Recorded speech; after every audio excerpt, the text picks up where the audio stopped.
साथियों नमस्कार, कैसे हैं आप सब लोग। मजामा केम छो कसा आहिस। साथियों, आज एक इम्पॉर्टेंट टॉपिक में डिस्कस करने वाला हूं आपके राइट्स को लेकर। अक्सर ये देखा होगा कि पत्नियां पति की मृत्यु के पश्चात पति के पिता या अपने ससुर से मेंटेनेंस क्लेम करती हैं, जिसके लिए section 19 Hindu adoption and maintenance act में प्रोविजंस दिए गए हैं। तो वो सेक्शन कब एप्लीकेबल होगा, कब आपका एक लाइबिलिटी बनेगा और किस तरह से हम अपनी लाइबिलिटी से बच सकते हैं। और इसके साथ साथ हमें ये भी देखना होगा कि जिस तरह से एक पत्नी अपने पति से सेक्शन 125 सीआरपीसी के तहत मेंटेनेंस लेती है, क्या उस शक्तियों का उपयोग करते हुए section 19 Hindu adoption and maintenance act के तहत कोई इंटरफेरेंस किया जा सकता है या किसी भी रूप में अपने राइट्स को इन्फोर्स किया जा सकता है। यह एक महत्वपूर्ण बिंदु है जिस पर आपको जानकारी ना होने से आपका शोषण होता है और आपकी बहू आपसे पैसा खींचने का पूरा प्रयास करती है। साथियों, एक बात कानून में स्पष्ट है कि जो आप डायरेक्टली नहीं कर सकते वो आप इनडायरेक्टली भी नहीं कर सकते। तो हमें अपने अधिकारों को और उसके इन्फोर्सिबिलिटी को समझना होगा, तभी सही मायनों में हम अपने राइट्स को इन्फोर्स कर पाएंगे।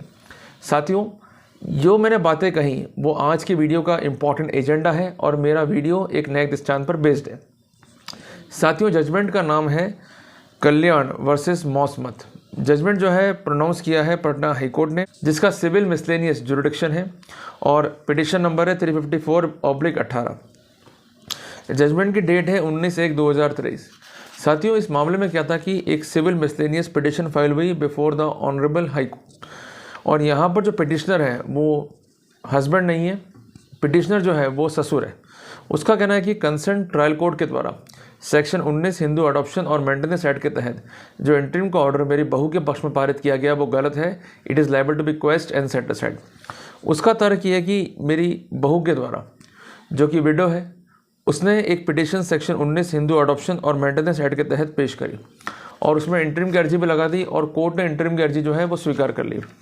जब मामला जो है हाईकोर्ट में गया तो वहाँ पर कंसर्न्ड ससुर या पिटिशनर का जो है कहना था कि उसकी बहू को 8,57,279 रुपये LIC से जो है मिले हैं, जो कि उसके पास में है।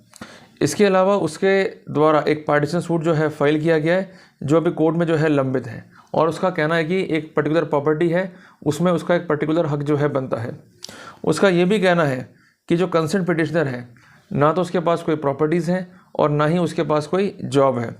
उसका ये भी कहना है कि जो कंसर्न कोर्ट ने ऑर्डर पास किया है उसमें सेक्शन 125 सीआरपीसी पर रिलाई भी किया है और उसमें प्रदत्त शक्तियों का उपयोग भी किया है, जबकि 125 सीआरपीसी में प्रदत्त शक्तियों का उपयोग section 19 Hindu adoption and maintenance act के सिनेरियो में नहीं कर सकते।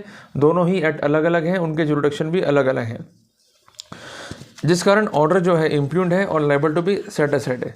उनका ये भी कहना है कि प्रीवियसली इस लेडी ने अपने पति की मृत्यु के पश्चात ससुर के खिलाफ एक मेंटेनेंस केस जो है फाइल किया और ये मेंटेनेंस केस जो है 125 सीआरपीसी के तहत फाइल किया गया था। इस सिनेरियो में कोर्ट ने माना कि ये पिटिशन जो है नॉन मेंटेनेबल है। पिटिशन को विड्रॉ कराते हुए उसे section 19 Hindu adoption and maintenance act की पिटिशन फाइल करने के डायरेक्शंस जो है दिए गए। कई तरह के जो कंसर्न पिटिशनर है उसके पास कोई एंसेस्ट्रल प्रॉपर्टी नहीं है, उसके पास जो भी प्रॉपर्टीज़ हैं वो सेल्फ एक्वायर्ड है और उसमें कोई भी right as per section 19 Hindu adoption and maintenance act के तहत क्रिएट नहीं कर सकते।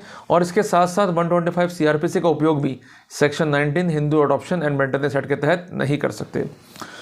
यहाँ पर कोर्ट ने जो है ऑब्जर्वेशन किया और कोर्ट का कहना यह है कि section 19 Hindu adoption and maintenance act तब पिक्चर में आएगा कि जब डॉटर इन लॉ जो है विडो हो जाए और उसके पास कोई स्टेट ना हो और फादर इन लॉ ने उसके हस्बैंड की स्टेट को जो है इनहेरेंट किया हो या उससे कोई राइट जो है प्राप्त किया हो और इसके अलावा उसके पास अन्य स्टेट से भी कोई भी मीन्स ना हो। उस सिनेरियो में सेक्शन 19 जो है एप्लीकेबल होगा।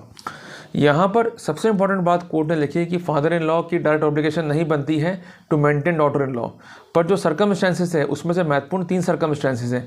पहली बात तो कंसर्न जो वाइफ है या जो डॉटर इन लॉ है उसके पास सफिशिएंट मीन्स ना हो, ठीक है जी। दूसरी बात, वो डॉटर इन लॉ के पास अदर स्टेट से भी कोई मीन्स ना हो खुद को मेंटेन करने के लिए। और तीसरी इंपॉर्टेंट बात, कंसर्न जो फादर इन लॉ है इसके पास एंसेस्ट्रल प्रॉपर्टी हो या कंसर्न हस्बैंड है उसकी प्रॉपर्टी में कोई शेयर हो या कोई स्टेट का शेयर हो।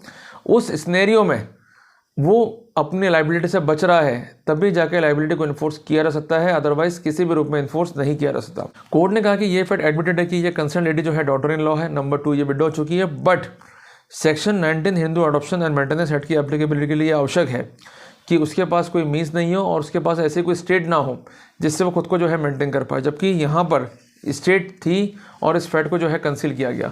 तो कोर्ट ने 3 बातें जो है लेट डाउन करी। सबसे पहली बात, 125 सीआरपीसी को section 19 Hindu adoption and maintenance act में अप्लाई नहीं कर सकते। दूसरी इंपॉर्टेंट बात, section 19 Hindu adoption and maintenance act की एप्लीकेबिलिटी के लिए स्ट्रॉन्ग फैक्ट्स रिकॉर्ड पे होने चाहिए।